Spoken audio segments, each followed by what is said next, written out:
because their PTV channel is also here. And thank you very much, Adi Zubeda, for calling me and giving me opportunity to speak here. And Adi Zubeda is known to me for a very long time. She is wife of my dear friend Nasir. We have studied together and people sitting here, mashallah, everybody, assalamu alaikum. Uh, Nasir and I started one bilingual magazine in Mehran University when we were studying there, and it was Sindhi and English magazine, probably Urdu also. I still have the copies of that magazine. So, in the art and literature, I have old passion in my heart, and that is why whenever I get opportunity during my service, I try to do a lot of things.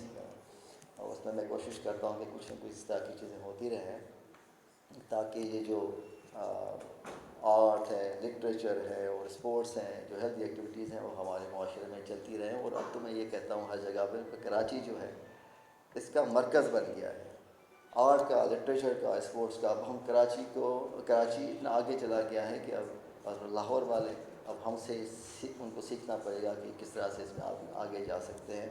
تو یہ ہمارے لیے بڑی خوش قسمتی کی بات ہے کہ ہماری سوسائٹی، سندھ کی جو سوسائٹی اتنی وائبرنٹ ہے اور ہم اتنے اس میں آگے چلے گئے ہیں، اتنا ہم پروگریسو مائنڈیڈ لوگ ہیں، اور ہم یہ چاہتے ہیں کہ ہر طبقہ جو ہے وہ اس طرح کی ایکٹیویٹیز میں شامل ہو. یہ جو برانڈ لانچ ہو رہا ہے، یہ بھی this is one of the things that shows that we are enterprising people. اور جو ایک جمود ہماری سوسائٹی میں آ گیا ہے، جو ہم جنرلی کہتے ہیں کہ جمود کا شکار ہو گئی ہے ہماری سوسائٹی، اس سوسائٹی کو اس طرح کے انیشیٹو سے ہی ہم باہر نکال سکتے ہیں. آپ کو میں ایک چھوٹی سی ایک تاریخی حقیقت بتاؤں.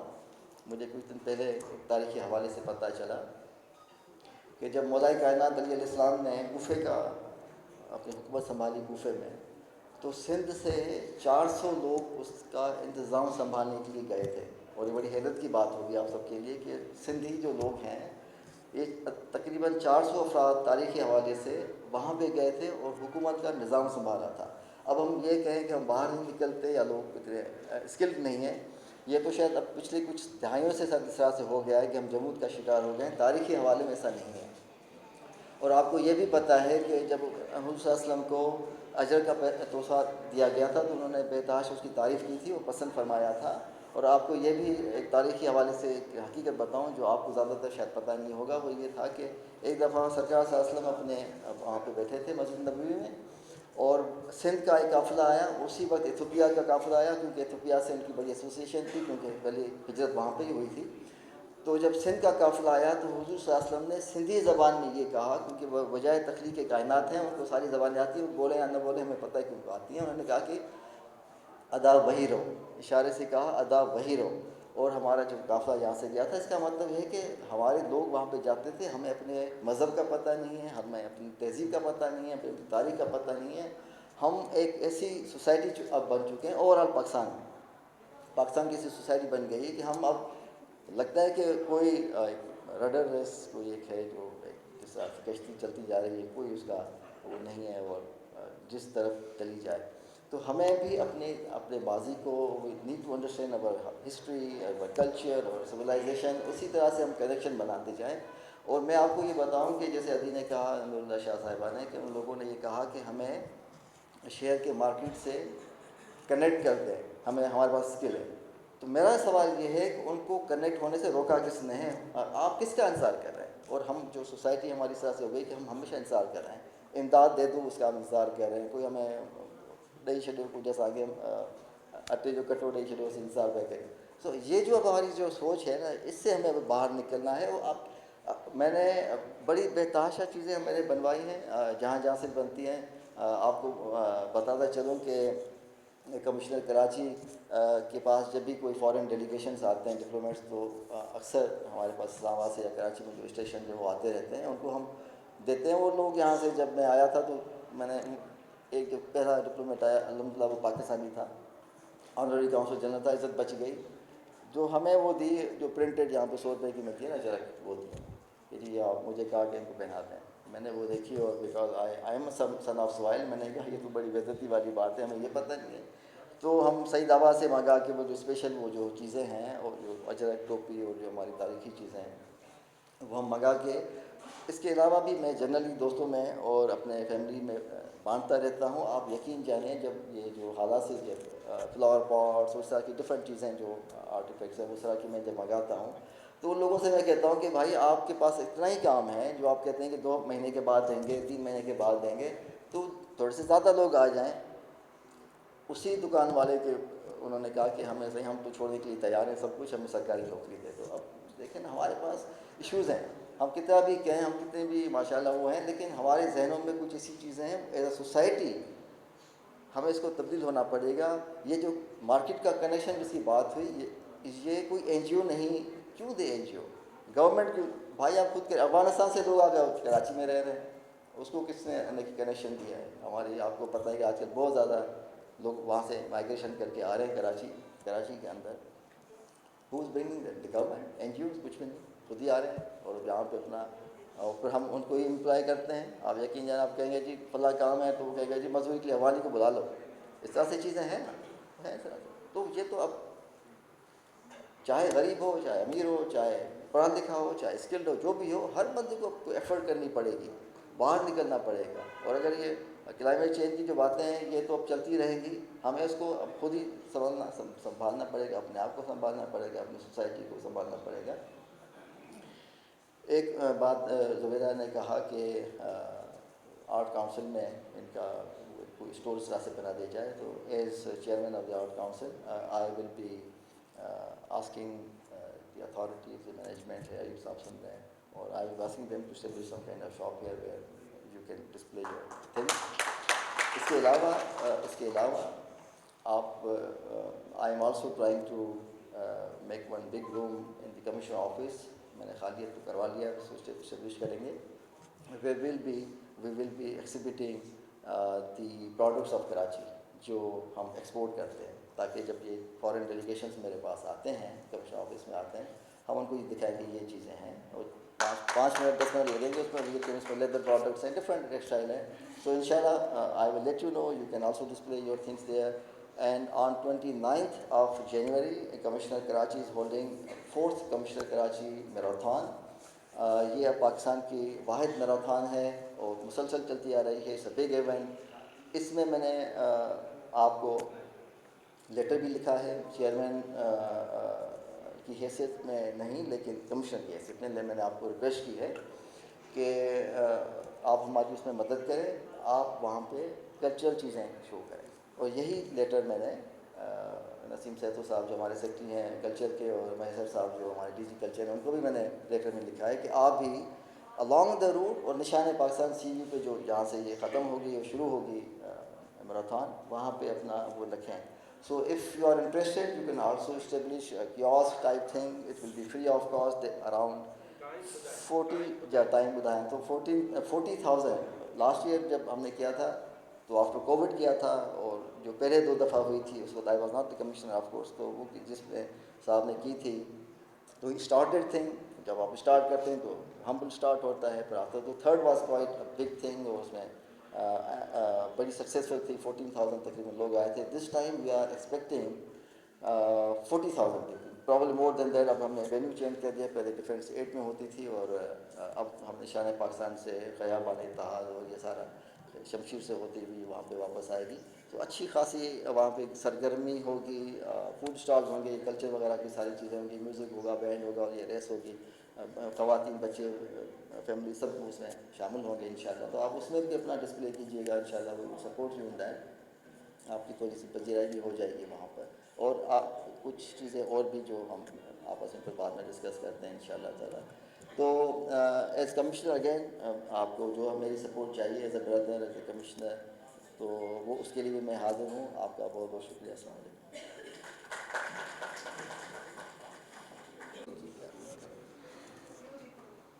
سب کا پہلی تو زبیدہ کی تمام گھنی مبارک ہوجے، وادھائیوں. کاروبار کرن، واپار کرن وڈی گال تا ہے، پر نواں آئیڈیاز کھنی اچن، نئی شروعات کرن، اہڑے سماج میں اگیاں ودی पहिरीं पाण साम्हूं अचणु इहा तमामु वॾी ॻाल्हि आहे। ऐं ज़ुबैदा ज़ाहिर आहे त इहो सभु करे सघे थी। इन खां पहिरीं असीं संदसि नॉविल ते हिते वेठा हुआसीं, शायदि साल खनि पहिरीं। हींअर चयमि पियो मूं चयो ज़ुबैदा जे हर प्रोग्राम में आउं ॾिसां थी त इलाही माण्हू था अचनि। हूअं असीं करियूं था त माण्हू तमामु थोरा हूंदा आहिनि। सो अॻिते तय इहो आहे त असीं ज़ुबैदा खां सदारत करायूं या चीफ गेस्ट करे छॾियूंसि, घटि में घटि ऑडियंस तमामु घणी हुजे।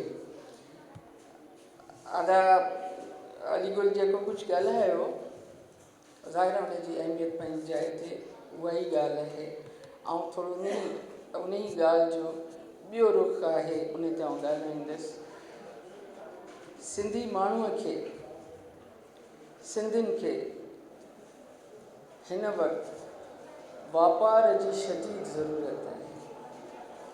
सिंधियुनि खे एग्रीकल्चर सोसाइटी मां निकिरी वापार ॾांहुं अचणो ई पवंदो।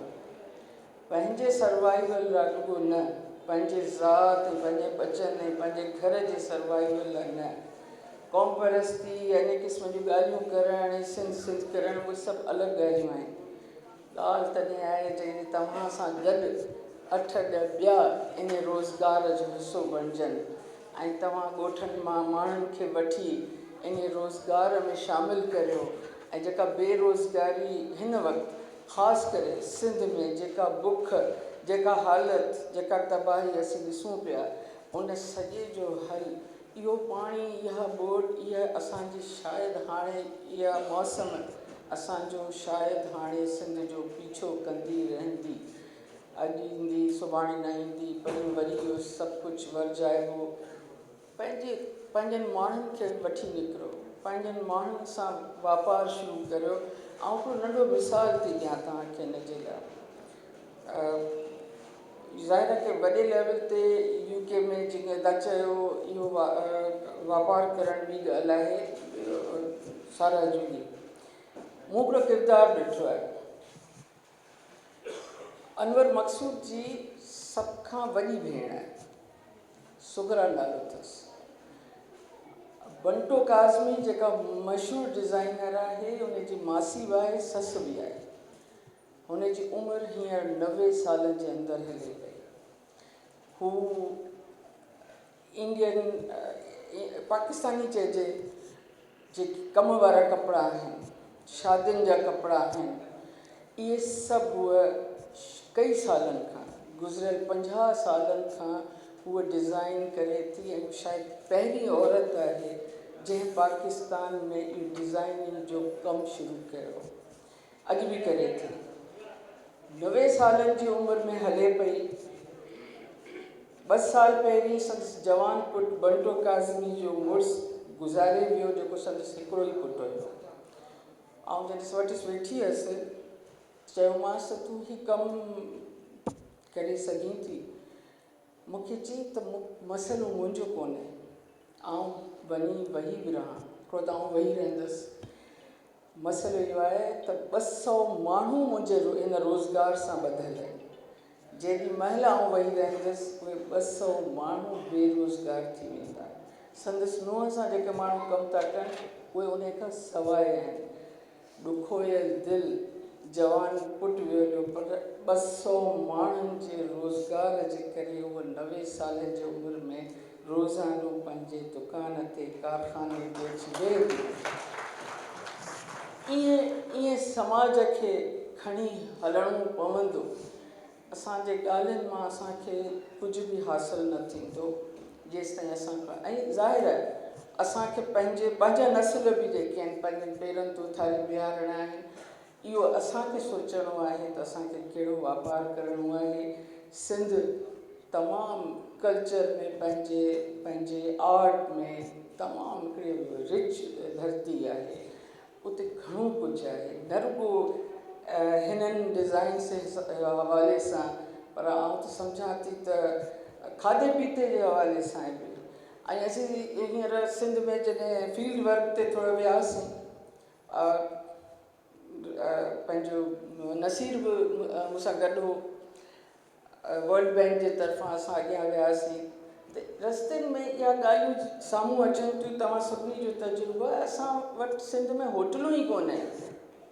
असां अहिड़ी का जाइ कान्हे जिते तव्हां राति जे तव्हांखे रहणो पइजी वञे त तव्हां रहो।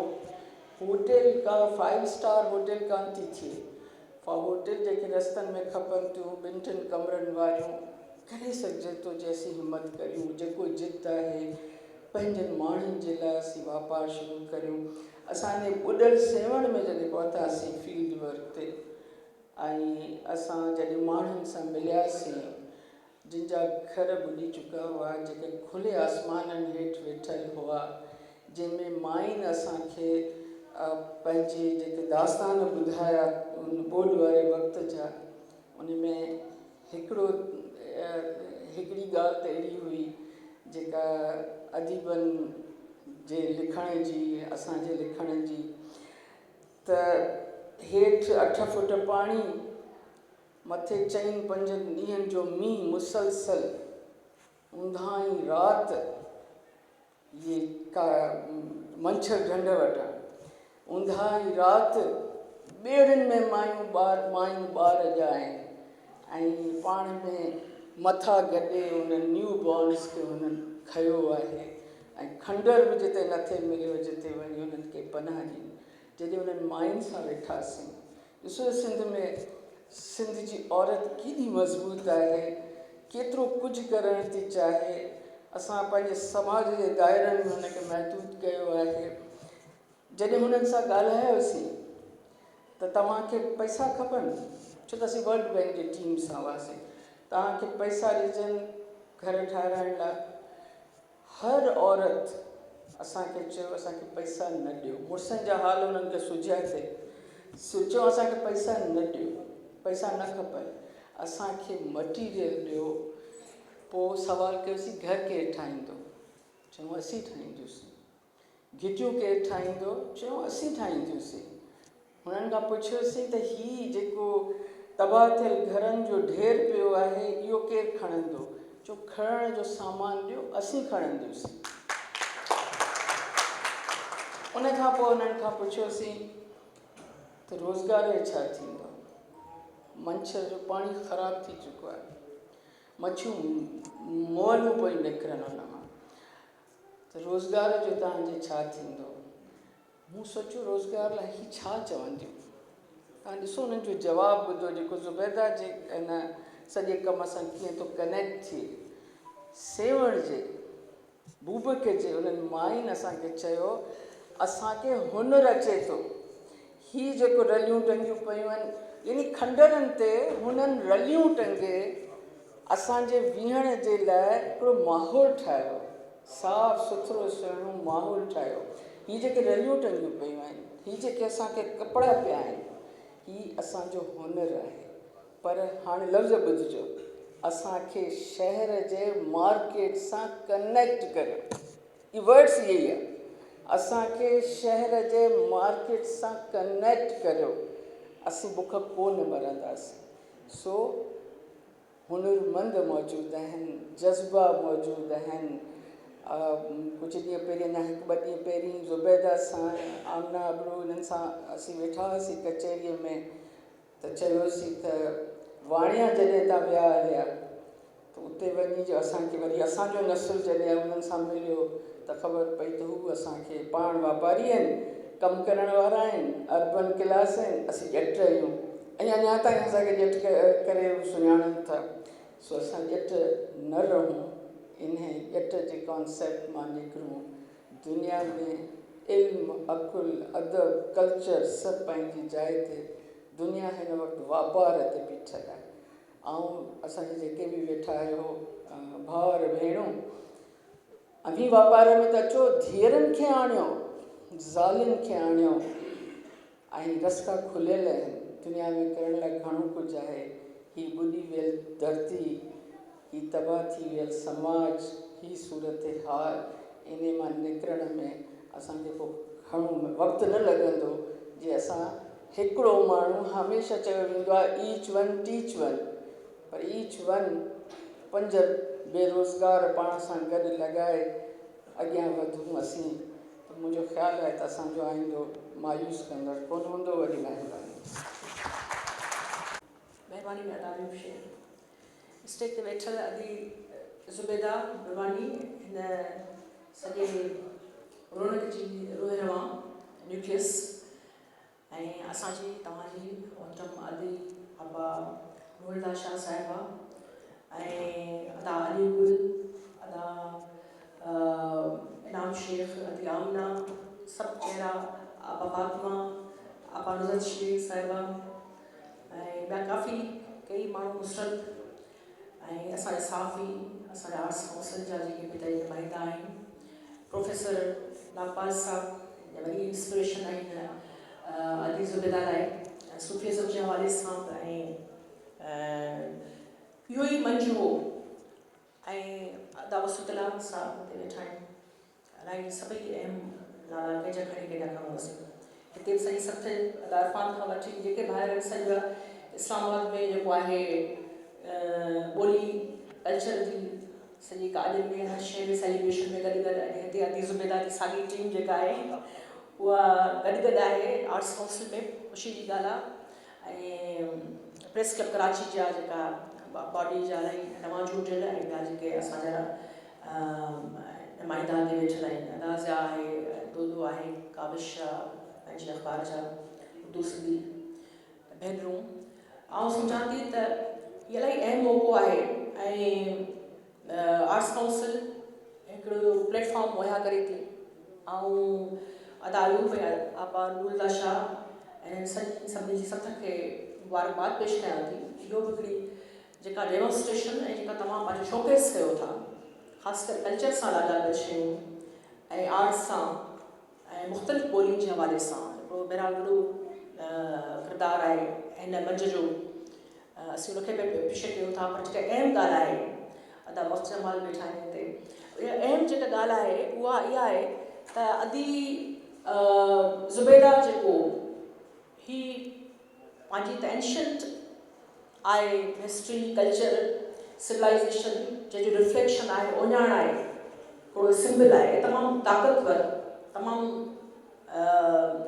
वॾो इम्पैक्ट रखंदड़, ग्लोबल जेको आहे हुनजो आहे, हुनजो तासिर ऐं हुनजो असरु जेको सदियुनि खां हले पियो, हज़ारनि सालनि खां, हिकु सील आहे।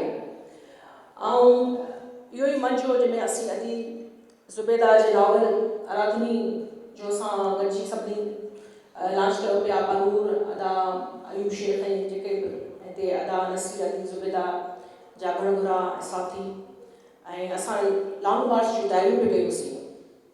इस्लामाबाद वञणा हुआसीं ऐं उन्हनि ॾींहंनि में ई तक़रीबन साल थियो हुनखे त हिते इहो नॉवल जी जेका ॻाल्हि हली पई, तॾहिं मूंखे लॻो पियो त अदी ज़ुबैदा सिर्फ़ु जेको आहे हिकिड़ो ख़्याली या तख़यल में रहंदड़ माण्हू कोन्हे, उहा प्रैक्टिकल ज़हन रखे थी। जीअं हींअर मुख़्तलिफ़ साथियुनि ॻाल्हि कई त पाण जेकॾहिं उहा अवसर जी उमेदु रखूं था पंहिंजे समाज में, त पोइ उन लाइ जेको आहे दिलि सां गॾु ज़हन खे ऐं पोइ उन में प्रैक्टिकल जेका एस्पेक्ट्स आहिनि उनखे अॻियां आणणो पवंदो। उहा अप्रोच, उहा एस्पेक्ट जेको आहे उनखे अॻियां उहो हमेशह ओतिरो कारगर त हमेशह रहे थो, पर ओतिरी असांखां शायदि थिए नथी। पर हक़ीक़त आहे उहो ॻाल्हियुनि सां शइ कोन थींदी। हीअ उहा शइ आहे जेका उनजो ओञाण आहे, उन्हनि प्रैक्टिकल ज़हन जो, त जंहिंमां मुख़्तलिफ़ मायूं भाई पंहिंजा जेके हुनरमंद आहिनि, हिन में अदी ज़ुबैदा जो त कॉन्सेप्ट आहे, डिज़ाइन उनजी आहे ऐं उनजो कमु जेको आहे, उनजी सोच जेका उन ॾींहुं असां हफ़्तो थियो आहे कचहरी कई पई, बख़्तावर, मूं, अदी ज़ुबैदा, अमा अख़्तर असांजे घर में, त हीअ असां कॉन्सेप्ट जॾहिं अदी ज़ुबैदा ॿुधायो त कीअं how she created it, obviously things were there, पर माना इहो जेको प्रोसेस हो ऐं उनखे सिंबॉलिक वे में पोइ वरी उनखे करे अॻियां आणण में उहा हिकिड़ी बहरहाल हिकिड़ी उन ई सोच जो रब्त थी सघे थो जेका प्रैक्टिकल ज़हन हुजे। ऐं असीं ॾिसूं पिया अॼु वाक़ई न सिर्फ़ु कलरफुल शयूं असांखे ॾिसण आयूं आहिनि, ऐं न सिर्फ़ु ख़वातीन लाइ पर मर्दनि लाइ बि आहिनि। शर्ट्स आहिनि ब्लू में, ॾाढो सुहिणो कमु आहे, कुशन साम्हूं पिया आहिनि। ॿियो जेको भर्त आहे खादे ते, वरी जेको ॿुधाई त साड़ी जो बॉर्डर सूरत ज़ाहिरी ॻाल्हि आहे राजस्थान थरपारकर जो सिंध जी जेको इंडस सिविलाइज़ेशन आहे उनखे पाण को हिकिड़े मुल्क ताईं हिकिड़ी लैंड ताईं उनखे पाण नथा उनमें करे सघूं। हींअर कुझु अरसो आउं जेको लंडन में हुअसि मां मुंहिंजी वालदा ठीकु कोन हुई, हाणे महीनो ॾेढ थियो वापसि आई आहियां, त उते जिन जिन क्रिएटिव ज़हननि सां कचहरी थी ॻाल्हि ॿोल थी पए इंट्रैक्शन थियो पए त उते जा माण्हू हुजनि या पंहिंजा पाकिस्तानी बेस्ड जेके फैमिली फ्रेंड्स आहिनि उन्हनि जो हिकिड़ी शइ असां भले पॉलिटिकल व्यूज़ असांजा हिक ॿिए सां हमायंगी हुई या कोन हुई पर कल्चर सिविलाइज़ेशन ऐं उहे माण्हू भले उर्दू स्पीकिंग पंजाबी जिन जी ज़हन बि वसी आहिनि ऐं उहे पंहिंजे पाण खे उन सां अटूट अंग सम्झनि था ऐं सम्झनि था त असांजो मरणो परणो असांजो उथण वेहण हिन सिविलाइज़ेशन सां आहे ऐं जंहिंजो हुन सां लाॻापो आहे उन फ़ख़्रु करणु खपे। ऐं अॼु जेका शइ इहा साम्हूं असांजी आई आहे इहो उन जी कड़ी आहे त इहो सिर्फ़ु को सिंधी स्पीकिंग या जाती या हैदराबाद जो माण्हू कोन पाईंदो शर्ट या शॉल या साड़ी जंहिंजो बॉर्डर सूरत जेको इंडिया जो आहे शहर आहे पर सिविलाइज़ेशन ॻाढापे जो ज़रियो आहे ऐं उते अञा ताईं केतिरियूं फैमिलीज़ आहिनि जीअं थर में रहनि थियूं, कुझु राजस्थान में रहनि थियूं, त असांजी सिविलाइज़ेशन जेको हिकिड़े हंधि क़ैद में न आहे ऐं हीअ शइ उन वसत जो जेको आहे उहो मुंहिंजे ख़्याल में वॾी डेमॉन्स्ट्रेशन आहे। इनखे नंढड़े कूज़े में असीं नथा न ॾिसणु खपे। कमर्शियल बुनियादनि ते अदा अलीगुल तमामु ज़बरदस्त ॻाल्हि कई त इहो कनेक्ट जेको आहे इहो कनेक्शन जेको आहे उनखे अञा बि एनरिच उनखे पढ़णो पवंदो ऐं उनखे अञा उनजी प्रोडक्टिविटी जेका आहे त उहो कंस्ट्रक्टिव वाशेड आहे आपा नूर जेका ॻाल्हि कई हींअर ॿोॾियुनि जे हवाले सां असीं उन ॾींहुं वरसी मां आयासीं पे त वाक़ई इलाही हंधनि ते रिहेबिलिटेशन त परे जी ॻाल्हि आहे पर रिलीफ वर्क अञा कई हंधनि ते हलंदड़ आहे ऐं मुआशरे जी पंहिंजे ख़ासि करे सूबे जी सूरत हाल ख़ासि पाकिस्तान जी मुआशी सूरत हाल हींअर उन तरीक़े सां ठीकु न आहे। We need to do so many things obviously people they are looking at us and our party and you know the way we are governing obviously they expect so much from us तो उन मां जंगी बुनियादनि ते असांखे शयूं करणियूं पवंदियूं ऐं हीअ सभु शयूं इंटरनली आउं सम्झां थी त उन जो पंहिंजो हिक ॿिए सां आहे छो त नौकरियूं एतिरियूं उहो क्रिएट करणु हींअर उहो फिज़िबल ऐं पॉसिबल न आहे। बिज़नेस चओ कारोबार चओ नंढा वॾा माण्हुनि खे अचिणो पवंदो शहरनि जो रुख करिणो पवंदो ऐं जेके माण्हू चवनि था न फलाणे जो डोमिसाइल उते जो आहे उहो उते ई रहनि न सिंध जा माण्हू कराची ते उन्हनि जो ओतिरो ई हक़ु आहे ऐं उहे अहिड़ी शइ सां जॾहिं ॻाल्हाइजंदा ऐं पोइ चाहे उर्दू हुजनि सिंधी स्पीकिंग जिन जेके हिते जा आहिनि रहंदड़ आहिनि ॻाल्हाईंदड़ आहिनि ऐं जेके पैदा थियनि था उन्हनि खे कारोबार जा ओतिरा मौक़ा मुहैया उन्हनि खे करे असां तव्हां सभिनी खे जिते जिते जो अचे थो हुकूमतनि जो वॾो उन में रोल आहे naturally they'll have to come forward in order to bring about some good change so that people can benefit and social welfare जी ॻाल्हि कयूं था त इहो जेको ट्रेंड वारो जेको एस्पेक्ट आहे कमर्शियल बुनियादनि ते उनखे गवर्नमेंट्स खे बि उनखे थोरो करिणो पवंदो ऐं जेको माण्हू जेको अॻु में उनमें उनजी सीड़पकारी आहे जीअं अदा अलीगुल पंहिंजो मिसाल ॾिनो मुंहिंजे ख़्याल में उन में कल्चर वारी शइ खे जेकॾहिं अची कारोबार सां असीं जोड़ियूं था कमर्शियल वे में त it's a brilliant idea I would say the way Adi Zubayda she's been working and demonstrating different things it is a very specific manifestation of her work and असां ॾिठो आहे त हुते इस्लामाबाद में रही बि अदा नसीर अदी ज़ुबैदा उनजी पूरी सख़्त असीं एप्रिशिएट कयूं था दिलि जी गहराई सां मूं जेके 6 साल सेनेट में गुज़ारिया त हर वे में छो रिसर्च वर्क उते घणो हो असांजो लिखणु पढ़ण जो त हर शइ में मूं ॾिठो पिए त हिननि जो जेको आहे हिननि सॼी उर्दू स्पीकिंग पंजाबी स्पीकिंग खे बि हिननि चयो पिए त तव्हांखे U must speak your language उन में जेका हेजिटेशन न हुजे ऐं पंहिंजे कम में जेके माण्हू अॻु में हेजिटेट थींदा सील ॾिसी बि चवंदा छा आहे टोपी अजरक मुशरफ दौर में आउं असेंबली में अजरक पाए वेंदी हुअसि त मूंखे पंहिंजो ई जेके आहिनि उहे इलाही ॼाण सुञाण वारी चवंदी हुई त ससुई त सॼो ॾींहुं अजरक थी पाए अचे अजरक मूं चयो असां घरनि में पाईंदा आहियूं अजरक ऐं सभिनी जो इहो असांजो सिविलाइज़ेशन जो हज़ार सालनि जी जेका आहे उहो असांजो ओञाण आहे ऐं we should be proud of it obviously ऐं उनजो असीं कल्चर डे जेको मल्हायूं था इहो उनजो हिकिड़ो एस्पेक्ट इहो आहे जोड़ण जी त ॻाल्हि आहे असांजी एकता जी गॾिजण जी तंहिंजे करे हीअ बि जोड़ण जी ॻाल्हि आहे जेको सिंध जो कमु आहे हथ जो हुनर आहे सूसी आहे गरबी आहे ऐं मुबारकबाद ॾियां थी अदी ज़ुबैदा खे तमामु दिलि जी गहराई सां ऐं सुठी ॻाल्हि आहे त कमिशनर साहिबु हिते वेठा आहिनि ऐं ॿिया बि जेके माण्हू असांजा आर्ट्स काउंसिल में लाॻापियल उहे बि जेको आहे हिन शइ खे हिन ॻाल्हि खे जेको आहे उहो अॻियां खणी हलंदा जिते जिते हुननि जी जेका बैच थिए थी उहा हुनखे कंदा कल्चर डिपार्टमेंट हुन में रोल प्ले करे सघे थो ऐं Sardar Shah must come forward and must help them त उहो मंच खे अॻियां कीअं करण में उन में ज़रूरु आउं सम्झां थी सरदार शाह इलाही प्रोग्रेसिव माइंड आहे हींअर मोहन दड़े जा 100 साल हुनजी खोटाई जा पूरा थियनि पिया असांखे फ़ख़्रु आहे पंहिंजी सिविलाइज़ेशन ते जॾहिं अलीगढ़ ॿुधायो ॿुधाई पई हींअर त मुख़्तलिफ़ सेलिब्रेशन्स आहिनि ऐं ख़ुशी जी ॻाल्हि आहे त असीं हुनखे ज़ोरी वफ़ा खां फुरे आयासीं ऐं पोइ वरी मास्टर प्लान ठाहियोसीं ज़ोरी हिते असां उहे बोर्ड क़ाइमु कया लोकल माण्हू खे खयोसीं माइकल जैक्सन खयो थी ऐं शयूं हाणे आस्ते आस्ते पाइपलाइन में जेके एतिरियूं थियूं जे अॼु जेको आहे पाण हुनजा 100 साल उन तरीक़े सां बोर्ड जे करे शायदि उहो कोन थी सघे पर वरी बि जेको कल्चर डिपार्टमेंट में सुठी शइ पेशरफ़्त करे पियो असीं उनखे बि आऊं मुंहिंजे ख़्याल में साराहियां थी ऐं सुठी ॻाल्हि आहे वॾी महिरबानी अदायूं तव्हांजी सभिनी जी थैंक यू हक़ मौजूद स्टेज ते वेठल मान वारा महिमान आपा नूरुल हुदा शाह मुंहिंजी दोस्त ससी पली जो सदाईं जॾहिं जॾहिं बि सॾियो त पंहिंजे बर सां बीठल पातो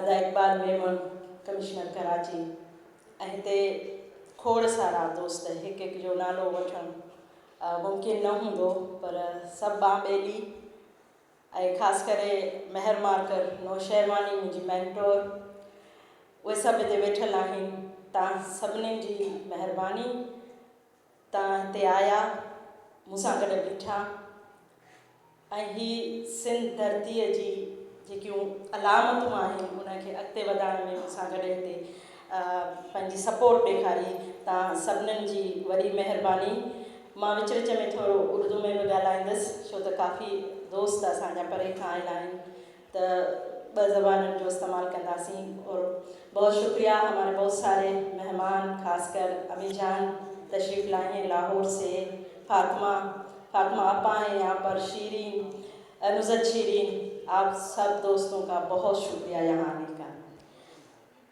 यो आइडिया त मुंहिंजे दिमाग़ में जेको आहे त अयूब चयो न त हिननि मां को दरवेश न आहे मां सम्झां थी दरवेशी ई कमु कराईंदी आहे सो इहे दिमाग़ में शयूं हलंदियूं रहंदियूं आहिनि जिन जी हिकिड़ी कोशिशि मोहन जो दड़ो कैफ़े इस्टेब्लिश कयो हुओ इस्लामाबाद जे अंदरि उन में बि तमामु घणी असांखे कामयाबी मिली ऐं तमामु ख़ुशी थींदी हुई जॾहिं सिंध मां कोई ईंदो त फ़ोन ईंदो त असां मोहन जे दड़े कैफ़े ते अचणु चाहियूं था पर बदकिस्मती सां जेका कोविड आयो उन में उहो असां सस्टेन न करे सघियासीं हीअ आइडिया बि काफ़ी टाइम खां जंहिं वक़्तु मां आराधनीअ ते कमु पे कयो नावल लिखियो पिए उन वक़्तु मूंखे सिविलाइज़ेशन्स पढ़ण जो हूअं सिविलाइज़ेशन त माण्हू पढ़े थो पर उहा हिकिड़ी इन डेप्थ जेका स्टडी हुई जॾहिं मां आइन मोरा खे पढ़ियो ऐं आइन मोरा जॾहिं इहो ॿुधायो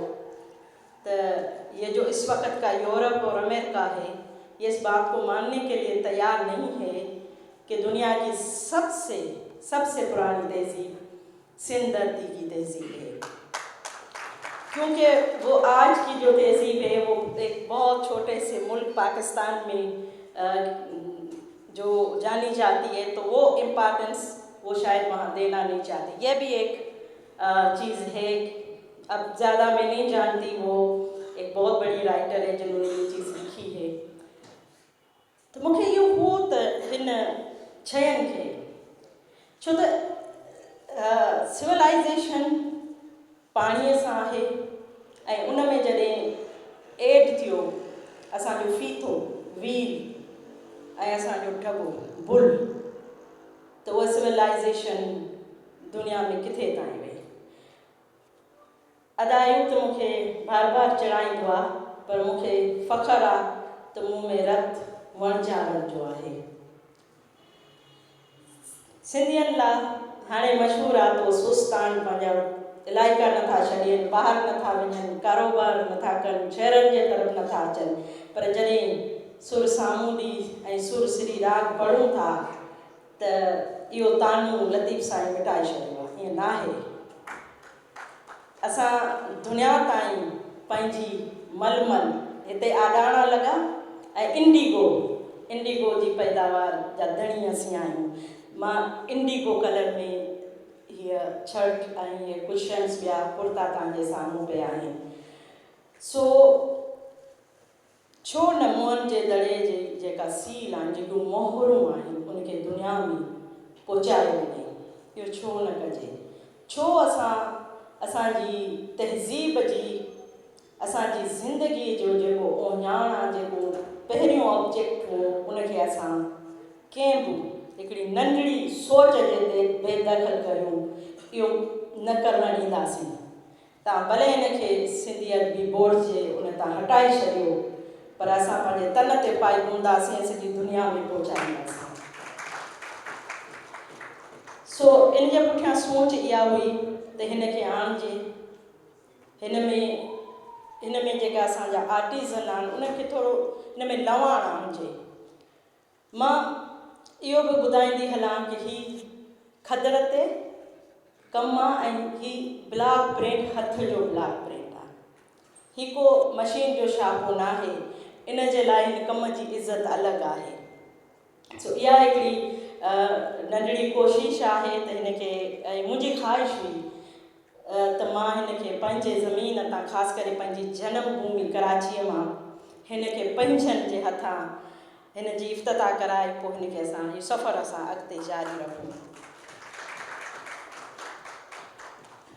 मां अदीनूर जे मौजूदगी में आयोग वेठो आहे, मां इहा सजेशन ॾींदसि त आर्ट काउंसिल में हिन को आर्ट क्राफ्ट जो शॉप हुजणु घुरिजे, जिते सिंध जा सभई आर्टिज़न अची ही पंहिंजे कम खे हिते डिस्प्ले कनि, शोकेस कनि। त मां सम्झां थी त इहो हुजणु घुरिजे ऐं असां हिते रखूं। हिते इंटरनेशनल डेलीगेट्स ईंदा आहिनि, हिते तमामु वॾियूं वॾियूं कॉन्फ्रेंसिस थींदियूं आहिनि, हिते इहा शइ हुजणु घुरिजे। उन सां गॾु मां जेको घणो शुक्रियो अदा करणु चाहींदसि ऐं मुंहिंजी टीम जा हिन पासे छोकिरियूं बीठियूं आहिनि, हिननि ॾाढो कमु कयो आहे, लख लख थोरा। ऐं हाला में असांजो आर्टिज़न आहे वहाब सूमरो, उते अची न सघिया आहिनि, उन जा बि थोरा। ही मूं अकेली जो कमु न आहे, ही टीम वर्क आहे ऐं कमु तॾहिं अॻिते वधंदो आहे जॾहिं टीम में कबो आहे। ऐं टीम खे तव्हां बराबरी जे बुनियाद ते अॻिते खणी वञो त ज़रूरु। हिकिड़ो ख़्वाबु आहे, हीअ हिकिड़ी प्रैक्टिकल कोशिशि मूं कया, वधीक तव्हां सभिनीनि जो कुर्ब, तव्हांजो साथ हूंदो त अॻिते वेंदासीं। तव्हांजी वॾी महिरबानी।